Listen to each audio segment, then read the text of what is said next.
तो आप सभी को मेरा नमस्ते। आप सभी का स्वागत है सितायन की स्वाध्याय सीरीज़ में। तो आज हम 11 चैप्टर पे हैं, जिसमें हम पढ़ेंगे सोमा की कहानी।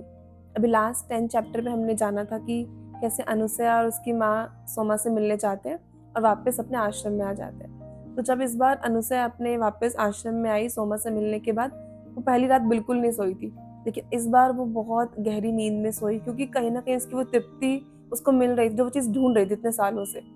तो जैसे वो सोती है, वो सीधा अगले दिन ही उठती है और इस बार उसकी जो माँ है वो उससे पहले तैयार होकर बैठ जाती है। लेकिन इस बार अनुसया बहुत लेट उठती है, तो जो उनका आश्रम का भोजन था वो नहीं कर पाते, क्योंकि आश्रम में 2 समय भोजन मिलता है और इस समय वो बहुत लेट हो चुके थे। तो अनुसया बिना भोजन की परवाह किए भी बोलते कि नहीं, हम भोजन बाद में कर लेंगे, हम पहले सोमा से मिलते हैं, कहीं वो ना कहीं चली जाए, क्योंकि उसको उससे बात करनी है। तो अनुसया और उसकी माँ सोमा से मिलने जाते हैं और जैसे वो जाते हैं उसकी कुटिया में खोलते हैं तो सोमा उनको वहाँ पे नहीं मिलती। तो अनुसया सोचती कि कहाँ गई सोमा, क्योंकि वो सोमा से मिलने आई है। तो इतने में ही पीछे से आवाज़ आती है कि अनुसया, आप अपनी माँ के साथ इधर आ जाओ रसोई घर में। तो बोलते कि मैं आपको बिना भोजन कराए कैसे कहानी बताना शुरू कर दूँ। तो बोलते कि नहीं नहीं, आप हमारे लिए इतना कष्ट मत करो, क्यों आप इतना भोजन बना रहे हो, तो हमने आश्रम में कर लिया है, वैसे बोल देते हैं। तो सोमा बोलती है कि मुझे पता है आपने आश्रम में क्या भोजन किया है, आप बैठो, मैं आपको भोजन कराती हूँ। और आज वो उनके लिए और सारे व्यंजन भी बनाती है कि जिससे उनको और अच्छा लगे खाना खाकर। और उसके बाद वहाँ पे बहुत सारे ऋषिवर होते हैं, वो उनको ही भोजन कराती है और सब कुछ चल रहा है। और वो बार बार ये बोलती है उसकी माँ कि आप हमें क्यों भोजन करा रहे हो, कि हम इतना कष्ट मत करो हमारे लिए। और सोमा बार बार यही समझाती है कि कभी किसी को भोजन कराने में कोई कष्ट नहीं होता, और सीता माँ ने तो मुझे यही सिखाया, ये मैं नहीं कर रही हूँ, ये माँ का आदेश है, मैं तो बस पूरा कर रही हूँ उस कार्य को।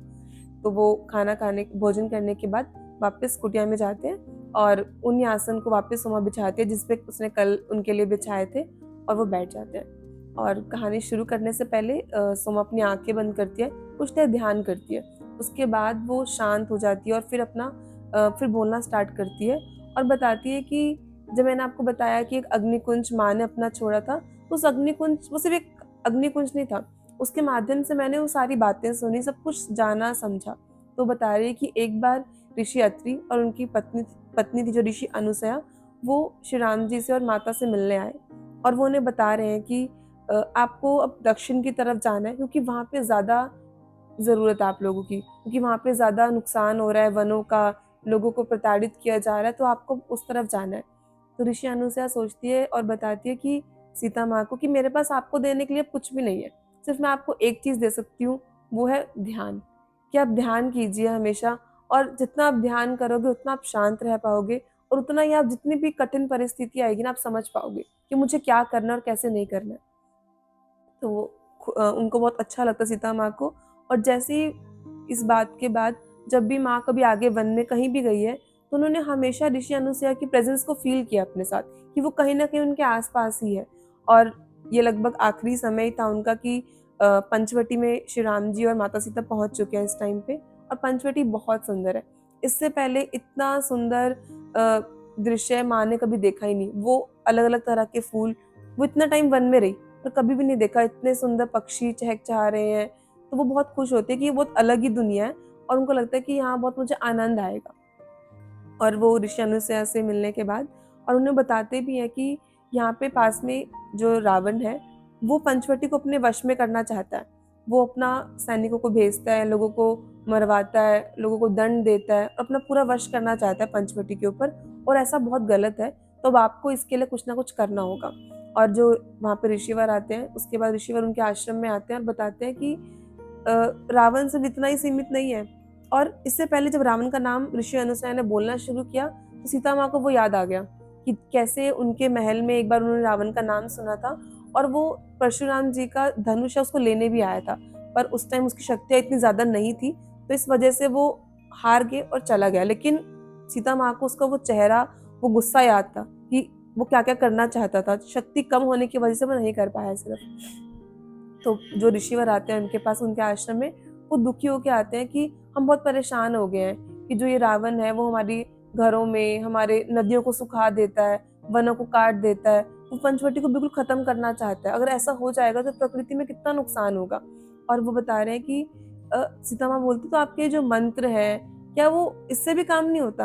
आप क्या वो ऋषिवर से भी डरता नहीं है? तो वो ऋषिवर बताते हैं कि वो किसी से नहीं डरता। और आप मंत्रों की बात करते हो तो वो मंत्रों का सबसे शक्तिशाली योद्धा है कि वो मंत्रों को हेर-फेर कर सकता है। वो चाहे तो किसी के दिमाग में घुस के उस विचार को, उस मंत्र को बदल सकता है। जो मंत्र फिर उसके लिए काम करना शुरू कर देते हैं। तो यानी कि वो माया क्रिएट कर सकता है। तो सीता माँ को लगता है कि ये तो बहुत बड़ी समस्या है, तो हम इससे कैसे बाहर आएँगे? तो ऋषिवर उनको वो समस्या बता के चले जाते हैं। फिर श्री राम जी, सीता माता और लक्ष्मण जी बैठे हैं। तो वो आपस में तीनों बात करते हैं कि अब हम इस समस्या से कैसे बाहर आएँगे? कैसे हम लोगों को बचाएँ इस चीज़ों से? तो लक्ष्मण जी थे, उनका थोड़ा स्वभाव गुस्से की तरफ था कि वो बहुत जल्दी गुस्से में आ जाते थे और शांत ना रह के बस आक्रमण करने का सोचना शुरू कर देते थे। उन्होंने अपने भाई, उनके भ्राताश्री को बोला, श्री राम जी को, कि क्या हमें रावण पे आक्रमण नहीं कर देना चाहिए? कि वो इतना कुछ सब कुछ कर रहा है लोगों के साथ, तो हम क्यों बैठे हैं अभी भी? तो श्री राम जी बोलते हैं कि सबसे पहली बात तो वो महादेव का भक्त है, तो हम ऐसे महादेव के भक्त के ऊपर बिना किसी रीज़न के तो आक्रमण नहीं कर सकते। तो लक्ष्मण बोलते हैं कि इतना बड़ा बड़ा जो रीज़न है, क्या वो कम है कि वो लोगों को परेशान कर रहा है, वनों को काट रहा है, इससे बड़ा रीज़न क्या चाहिए? तो श्री राम जी बोलते हैं कि नहीं, किसी भी चीज़ पे हमें आक्रमण कुछ भी करना है तो उसके लिए हमें एक सही रीज़न चाहिए और वो भी समय के साथ अपने आप सामने आएगा। हम किसी चीज़ के पीछे भागे कि मैं उसके साथ ऐसा कर दूँ या जल्दी से उसका भी कुछ काम हो जाए, तो ऐसा कभी नहीं होगा। अभी तुम छोड़ दो, जो भी परिस्थितियाँ होंगी वो समय के साथ अपने आप सामने आएँगी हमारे। तो लक्ष्मण जी थोड़ा शांत हो जाते हैं, सीता माता भी ये समझाती है कि अभी हम कुछ नहीं कर सकते हैं, हम नहीं जानते कि अभी उसके पास क्या शक्तियाँ हैं। क्या आप क्या समझते हो, क्या उसके पास कोई शक्तियाँ नहीं होगी? वो भी तो बहुत बड़ा योद्धा है, तो हम ऐसे उसके ऊपर कभी आक्रमण नहीं करेंगे, बस हमें रीज़न मिलेगा।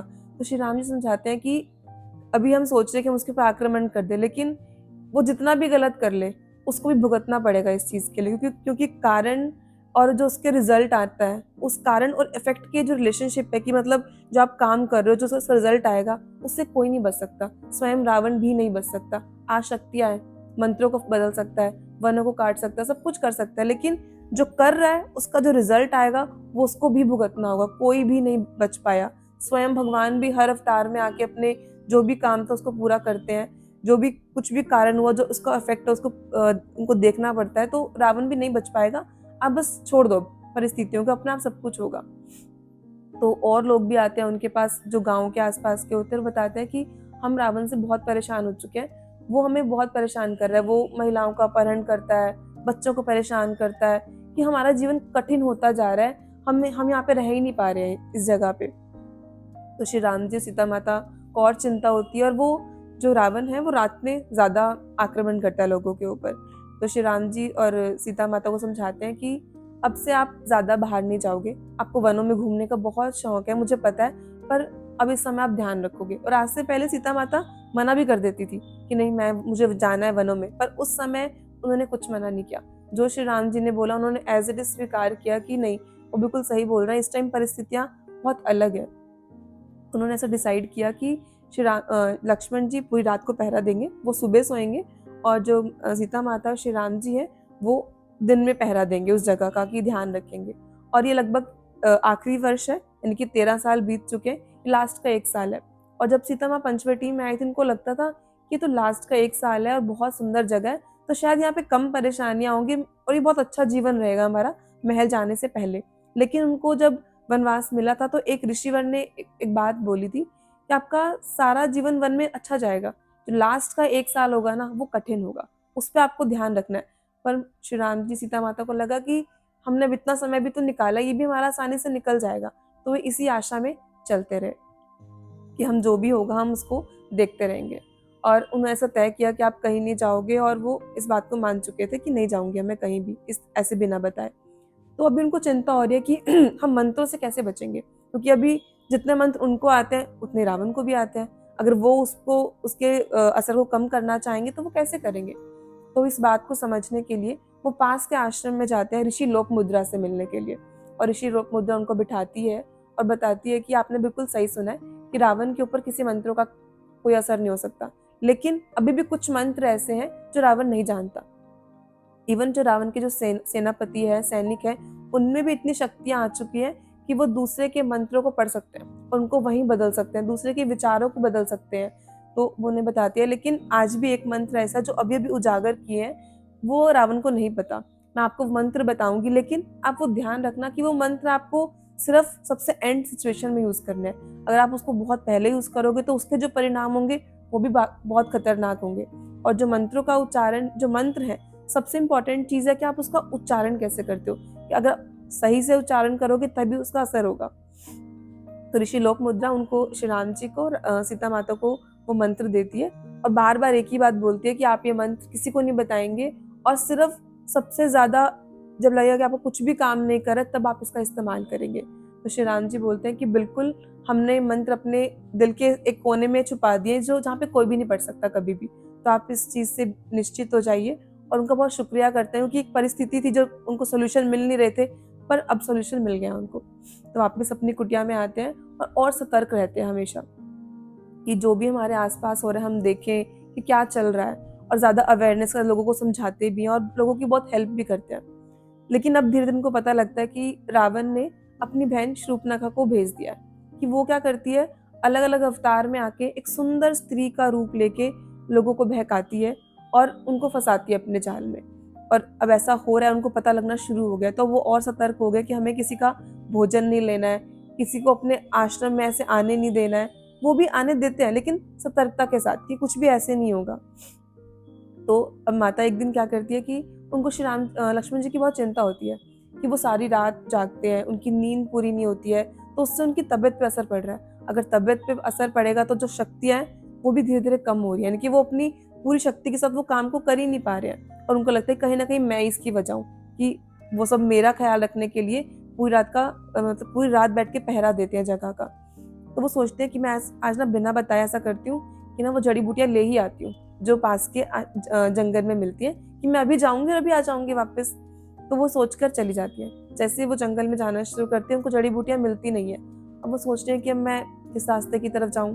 तो वैसे ही तभी उनके साथ में जो गोदावरी नदी है, तो नदी की देवी उत्पन्न होती है, उनको रास्ता दिखाती है। वो उनके लिए बिल्कुल बेटी के समान है, कि जब भी जरूरत होती है ना तो गोदावरी नदी उनकी हेल्प करती है, कभी भी किसी भी सिचुएशन में। तो वो उनको बताती है कि माँ इस तरफ से आप जाइए और आपको वहां पे जड़ी बूटियां मिलेंगी। तो सीता माँ बिल्कुल उस तरफ जाती है, जड़ी बूटियां लेती है और बिल्कुल समय से ही वापस आ जाती है। रास्ते में आ ही रही थी कि अपने आश्रम से कुछ दूरी पहले उनको एक महिला की रोने की आवाज सुनाई देती है। और जैसे ही माँ उसकी तरफ आगे अपने कदम बढ़ाती है, वो पार्वती माँ की एक मूर्ति है, उससे आगे बैठ के रो रही है, अपने दुख को व्यक्त कर रही है कि ऐसा क्यों हुआ मेरे साथ, क्यों मेरे को सब कुछ देखना पड़ रहा है अपनी जिंदगी में। तो माँ उसको बिना पूछे पीछे, यानी कि उसके पास जाए बिना 2 कदम पीछे बैठ जाती है और ध्यान करना शुरू करते हैं। तो वो अपनी दुख को व्यक्त कर रही है और माँ अपने ध्यान में चली जाती है। और ध्यान करते करते माँ इतने गहरे ध्यान में जाती है कि उनको नहीं पता लगता कि कब वो महिला चुप हो गई और उनको देख रही है कि ये कौन मेरे पीछे आके बैठ गए हैं और ध्यान कर रहे हैं। मुझे पता भी नहीं, क्योंकि पहली बार उन्होंने एक नई महिला को उनके आश्रम के आसपास, उस लड़की ने आश्रम के आसपास देखा। उस लड़की का नाम है चंद्रिका। तो माँ धीरे धीरे अपने ध्यान से बाहर आती है और चंद्रिका से मिलती है। और फिर जो चंद्रिका से उनकी मुलाकात या वार्तालाप जो भी होती है वो हम कल डिस्कस करेंगे। तो thank you so much for listening. Part 2 हम कल की वीडियो में बताएंगे, तो आप इस पार्ट 1 को ज़रूर देखिए और like us and follow us. Thank you so much.